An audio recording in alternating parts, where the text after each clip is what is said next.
Hey everybody, Jay Super Awesome here. I'd like to welcome you all to week 17 of the TheHORRORman's SlashBack Saturday Challenge. This week's slasher movie theme is Wacky Weapon Slashers, and I will be giving my review for Scream Bloody Murder. Okay, so getting into the plot for this one. When the sexy sweet girls of Cherrymount Academy go on their first field trip to an all-boys school for a dance, their van breaks down on a lonely stretch of desert highway. Lost and alone, their brain-dead tow truck driver arrives and tells them they'll have to spend the night in his spooky junkyard. That's when the fun and the frights begin. One by one, a vicious serial killer picks off the inept teens who are more concerned with making out, lip gloss, and hair products than surviving. Will the girls see the light of day? Will the serial killer rack up a high body count? Will they get to make out with the cute boys at the dance? Who is the killer anyway? Is he cute?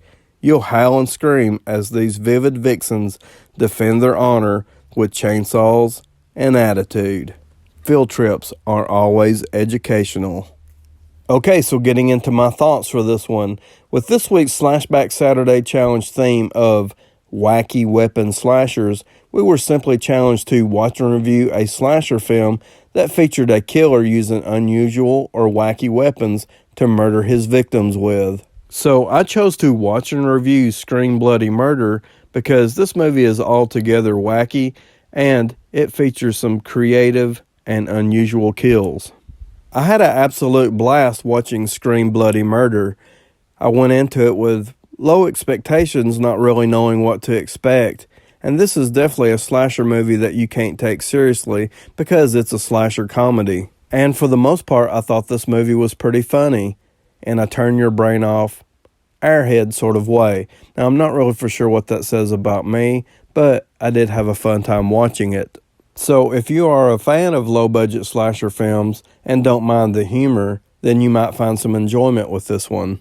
Something else I really enjoyed about Scream Bloody Murder, other than the humor, was I thought it had a fantastic, isolated desert junkyard location.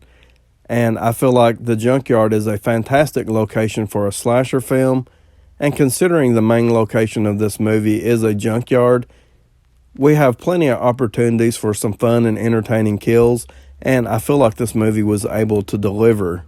Okay, so now I'm going to talk about the cast of characters we have in Scream Bloody Murder. So basically we have the girls of the Cherrymount Academy for Girls. They all have their own unique personalities, but they all do share a very similar trait. They all come off as being very dingy, airheaded, and just not very smart characters.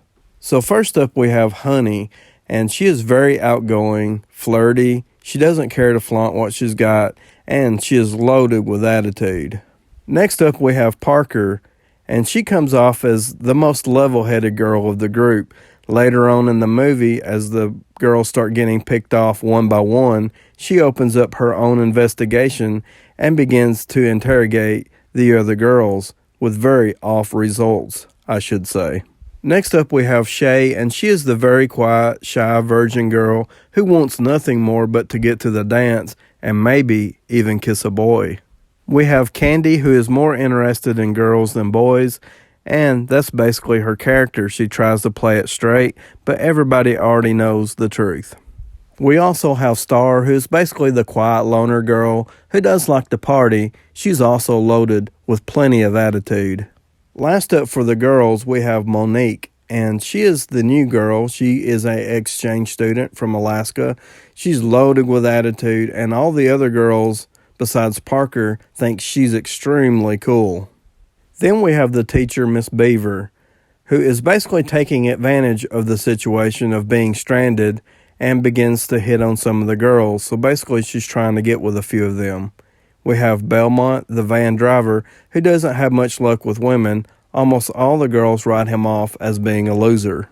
We also have Principal Burden, and the first time we see him, to give you an idea of his character, when the girls are about to leave the school, he decides he wants to go over and check out the van, so he lays on the ground and slightly puts himself underneath the van. So as each one of the girls walk onto the van, he's looking up their skirts. Last up, we have the brain-dead tow truck driver. He also owns this isolated junkyard. He is the girl's #1 murder suspect. Of course, they changed their mind several times throughout the course of the movie, so they really don't know who the killer is. Overall, I thought the characters were pretty decent in Scream Bloody Murder. A lot of them are played really over the top, but this is a comedy slasher, and for what it is, I thought the acting was decent enough. Okay, so now I'm going to talk about the most important part of a slasher movie, that is the killer and the kills. So the unfortunate thing about this movie is that you don't get to see the killer until the ending reveal. There is a scene where 2 of the girls are trying to escape. They go out into the desert only to be chased down by the killer in an old beat-up car. We don't get a good look at the killer in this scene.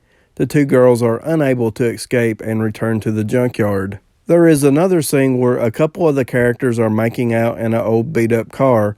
We see the killer pouring gas on the car and then igniting the car, but once again, we don't get a good look at the killer. I feel like the movie is set up this way to try to maintain the mystery surrounding who the killer actually is. And considering this is a comedy slasher, I don't feel like the ending is good enough or has enough impact for multiple viewings. And that's why I feel like we needed a little bit more of the killer throughout this movie's runtime. Now, we didn't necessarily need to see the killer. It could have simply been some point of view shots, but we definitely needed a little bit more of the killer in this movie. And as far as the kills go in this movie, it has a pretty decent body count. There's not really a lot of blood and gore, but the kills are very memorable, even without the killer being on screen most of the time. I had mentioned that this movie takes advantage of the junkyard setting. The killer uses a lot of the equipment around the junkyard and inside the garage to create some very memorable kills. We have a girl who is crushed by the car compactor. When the car compactor opens back up, she basically looks like chewed up bubble gum on top of the car crusher. We also have another girl who has an air hose duct taped to her face, and she is filled up with air until her stomach bursts. But the most memorable and wacky kill of them all for me would be a girl and a guy who are getting it on the hood of a car. The guy takes a forklift fork up his butt. And I don't feel like you get any more wacky than that. Overall, I had a blast watching Scream Bloody Murder. I do feel like it has a few issues in terms of rewatchability, but if you don't mind humor in your slasher films, you might find some enjoyment with Scream Bloody Murder. I'm going to give it a 6 out of 10. Please like, subscribe, comment below. Let me know if you have seen Scream Bloody Murder, or just let me know what you think about my review, and I would like to thank you all for watching.